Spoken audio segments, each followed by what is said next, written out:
Apparently, there was a big fire at Company HCL. When I heard the news, it felt like I had been hit on the head with a hammer because that's where my husband works. I hoped he was okay. I called him, praying he had escaped the fire. The phone rang, and then I heard his voice say, "Hello. Eric, where are you? Are you safe?" I asked, my voice getting louder with relief. He sounded annoyed and said, "What's the matter with you? Why are you talking so loud? I'm at work. Don't call me while I'm working." Then he hung up. At least he wasn't involved in the fire, but his response was strange.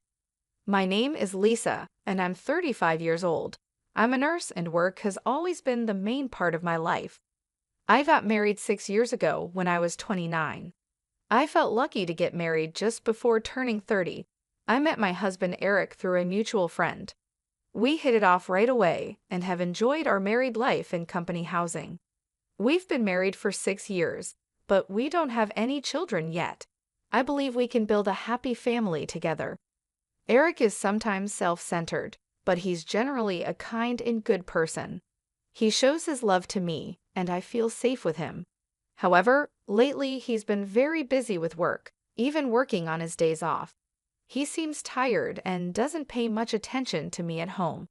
After dinner, he sits on the sofa with the TV on, but doesn't watch it. He looks at his phone all the time, using the TV as background noise. When I talk to him, he only responds with "yeah" or "oh" or something like that. I thought maybe I said something to make him upset, but I decided he was just tired from his busy work schedule. If he was that tired, I would make sure to bring him lunch and prepare dinner every day. I tried to make our daily lunch and dinner nutritious and well-balanced. Then one day, something strange happened. The day before, a coworker called me to ask if I could switch from the night shift to the day shift. So I suddenly had to change to the day shift. I had originally told my husband I would be working the night shift, so I thought I should tell him about the change. But I was busy and ended up emailing him on the same day.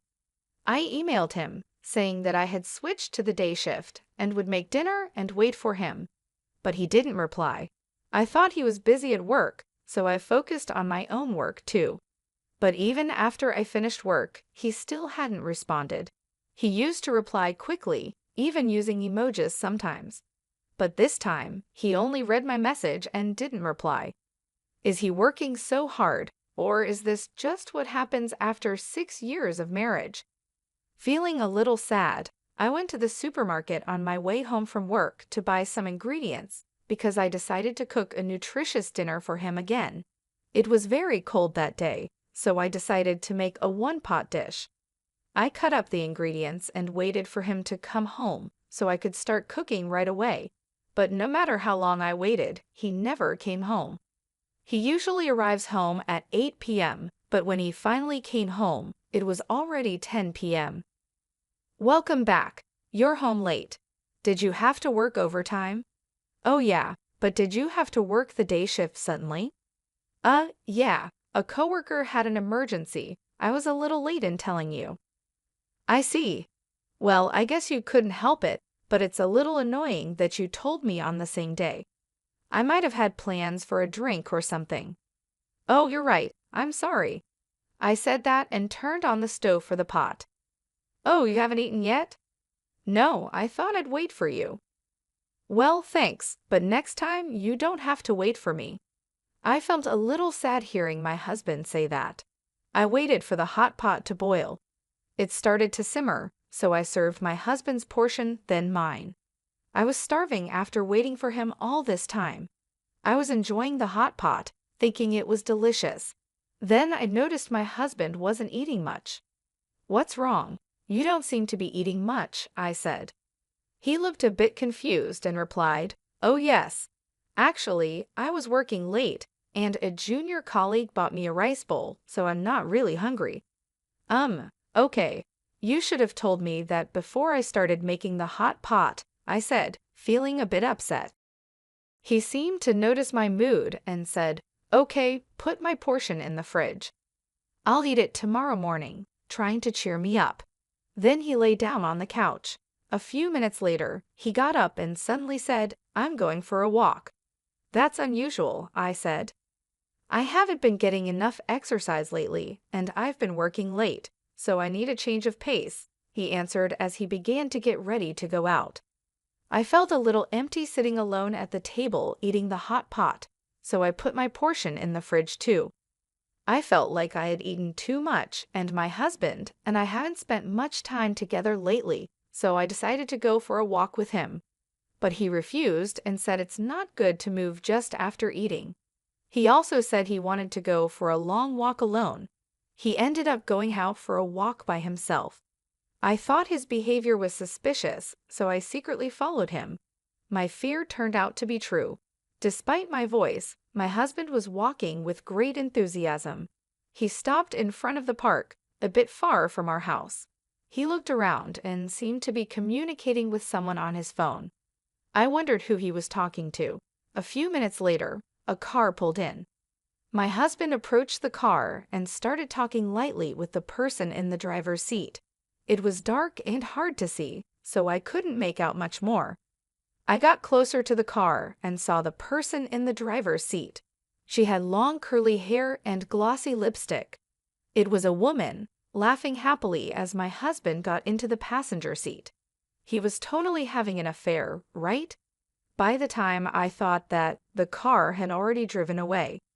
I stood there for a while stunned. Then my husband sent me a text message saying he met someone he knew and would be home a little late. Someone he knew just out of nowhere. I didn't believe him at all. He had said he had already eaten and didn't have an appetite. But it was past 3 a.m. when he came home. He didn't even notice that I was awake. He seemed tipsy and went to the kitchen to drink a glass of water. After that, he often worked overtime only when I was on the day shift. We always had a hard time matching our off days, but now it's even harder. Yesterday he worked overtime, and today he has to work on his day off. But is it really work? I wonder if he's meeting the woman I saw that day. I can't help but think about it. I went online to look for information about detective agencies and found myself submitting an investigation request to the most reliable one. I felt guilty about investigating behind his back, but if nothing is going on, I could trust my husband again. So I decided to have them investigate. Waiting for the results of the investigation was really hard. My husband was as quiet as ever, and every time I saw his face, the woman was on my mind. I wanted to get a clear picture as soon as possible. Then something incredible happened. It was Saturday, and I was busy working as usual on the day shift. My husband was also at work on his day off. I was concentrating on my work, thinking that since we were both at work, I didn't have to think about anything else. Then I heard the sirens of a fire truck in the distance. The sound got closer and closer, louder and louder. Just when I thought they were passing by, I heard another siren. It wasn't just one fire truck, but 3 or 4 more. This must mean that there was a big fire nearby. I felt uneasy and worried. Then 2 of my colleagues came back from the hospital room with serious looks on their faces. They were talking about the fire. "You mean the fire?" I asked. "Yes, that's right. There was a big fire at Company HCL," one of them said. At that moment, it felt like I had been hit on the head with a hammer. That was the company where my husband worked. I quickly explained the situation to my colleagues and went to call my husband to make sure he was safe. "Please be safe," I thought as I dialed his number.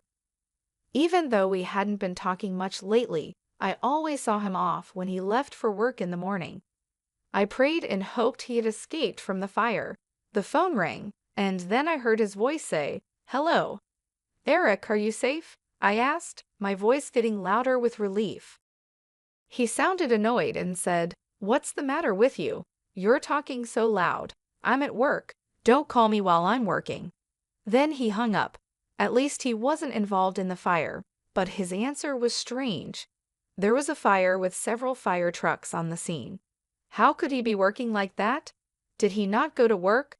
Why was he so cold to me when I was worried about him? I was getting more and more angry. Maybe I had been seeing him off, just so he could go to another woman since we got married. Then I made a decision. I would leave that house. As soon as I got home, I started packing my stuff. When I looked in the mailbox, I saw that the results from the detective agency had arrived. I decided to leave the house with the results of the investigation. My parents helped me pack my things. The moving company would be here soon too. I had my things moved out right away. My husband didn't seem to know that I knew the truth.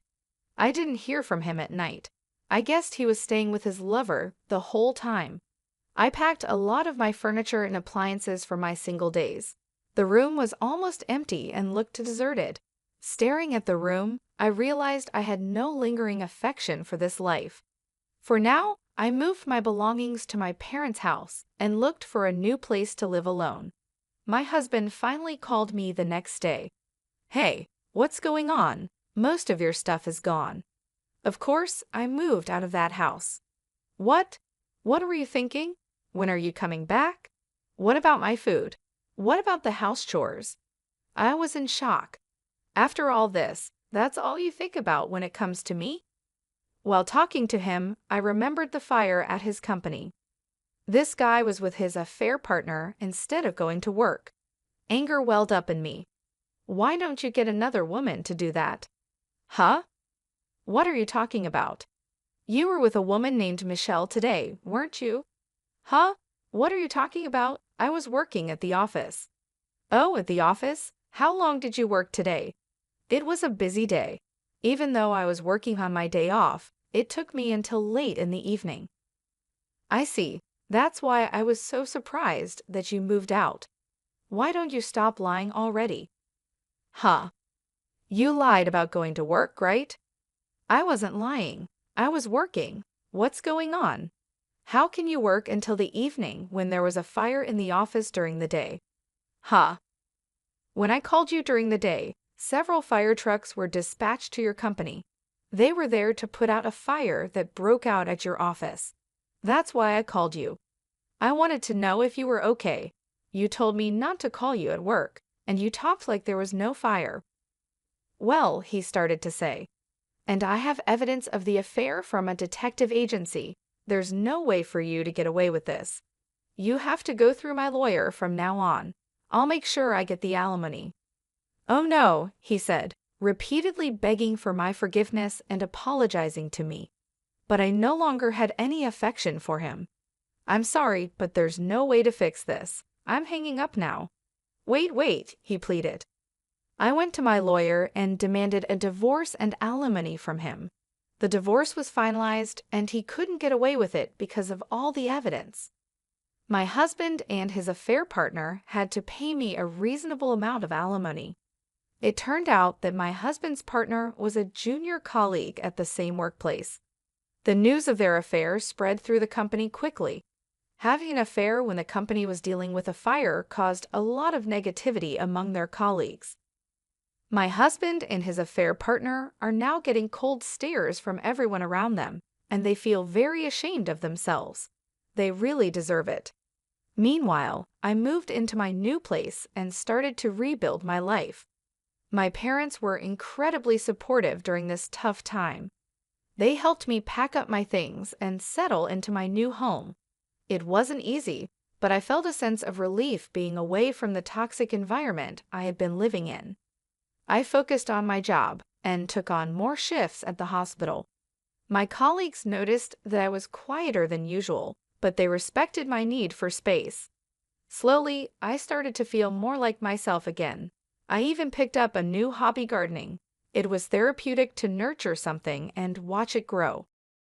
2 weeks later, I received a letter from my ex-husband. He apologized again and begged for another chance. He wrote about how much he missed me and how miserable he was without me. But his words didn't move me. I had made my decision, and there was no turning back. I replied briefly, telling him that I wished him well, but there was no chance of reconciliation. I hoped he would find a way to be happy, but it wouldn't be with me. It was time for both of us to move on. One day, I ran into an old friend from college. We had lost touch over the years, but it was nice to catch up. She had also gone through a tough breakup and understood what I was going through. We decided to meet regularly, and soon we became close friends again. It felt good to have someone to talk to and share my feelings with. Months passed, and I found myself in a much better place. The pain and anger I had felt started to fade, and I began to look forward to the future. I even started dating again, taking things slow and enjoying getting to know new people. My ex-husband's affair and the divorce were hard lessons, but they taught me a lot about myself and what I want in life. I learned the importance of self-respect and the value of true, supportive relationships. I knew that I deserved better and that I would never settle for anything less again. Life was starting to feel normal again, and I was grateful for the journey I had taken to get there. It wasn't the path I had expected, but it led me to a stronger, happier version of myself, and for that, I was thankful. Meanwhile, I moved to a new apartment and started living a comfortable single life. The new place is cozy, and I feel at peace here. I've been focusing on myself and enjoying the freedom of being on my own. I hope to meet a sincere man in the future, but I'm not in a rush. I'm taking my time because I want to find someone who truly respects and loves me. My job as a nurse is stable and fulfilling. It keeps me busy, and I find joy in helping others. This stability has given me the chance to focus on my personal growth and well-being without the pressure of jumping into another relationship too quickly. I've been spending my free time exploring new hobbies and interests. Gardening has become one of my favorite activities. It's therapeutic to watch my plants grow and flourish, much like I am. Looking back, I think about how she found out about her husband's affair. The fire at his company was unexpected and shocking, but it brought the truth to light. He shouldn't have had an affair to begin with, and it was only a matter of time before she found out. His actions were hurtful, and the consequences he faced were well-deserved. I've also started reconnecting with old friends and making new ones. It's nice to have a supportive social circle. We often go out for dinners, movies, or just have long chats over coffee. These interactions have been crucial in helping me heal and move forward. I've learned a lot from this experience. I've learned to value myself more and to recognize the red flags in a relationship. I've also learned the importance of taking things slow and not rushing into anything. This time, I want to make sure that my next relationship is built on trust, respect, and mutual understanding. For now, I'm content with my single life. I enjoy coming home to a peaceful, quiet apartment. I love having the time to read, cook, and just relax without any worries. My evenings are often spent with a good book or a movie, and sometimes I treat myself to a nice homemade meal or a dessert. I know that finding the right person will happen when the time is right. Until then, I'm focusing on making myself happy and living a fulfilling life. The journey has been tough, but it has also made me stronger and more self-aware. Enjoying my single life as a nurse has been a rewarding experience. I've grown a lot as a person, and I'm excited about what the future holds. I'm taking one day at a time and cherishing every moment. I know that when I do meet someone special, I'll be ready, and it will be worth the wait.